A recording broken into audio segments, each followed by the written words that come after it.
ইউটিউবের ইতিহাসে প্রথম মিলিয়ন ছাড়িয়েছিল কোন ভিডিও, সেটা কি আপনারা জানেন? কার ছিল সেই ভিডিও? সেই ভিডিওটি ছিল রোনালদিনহোর। আজকাল আমরা ইউটিউবে হাজার হাজার ভিডিও দেখি মিলিয়ন ছাড়িয়ে যায়, কিন্তু সেই সময় ইউটিউবের ইউজারও হয়তো মিলিয়ন ছিল না, তবুও সে ভিডিও ছাড়িয়ে গিয়েছিল মিলিয়ন আর করেছিল ইতিহাস। আজ সেই রোনালদিনহোর জন্মদিন। 1980 সালের 21শে মার্চ ফুটবলের তীর্থস্থান ব্রাজিলে আরেক ফুটবল কিংবদন্তির জন্ম হয়েছিল সেদিন। তা হয়তো কেউ সেদিন বুঝতেই পারেনি। সবাই ডাকত গাউচো নামে।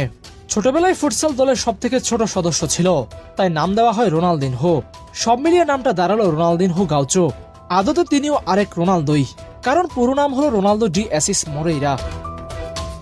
ছোটবেলা থেকে স্থানীয় ক্লাবগুলোতে নজরকাড়া পারফরমেন্স করা রোনালদিনহোকে ব্রাজিলিয়ান ক্লাব গ্রেমিও নিজেদের দলে আনে।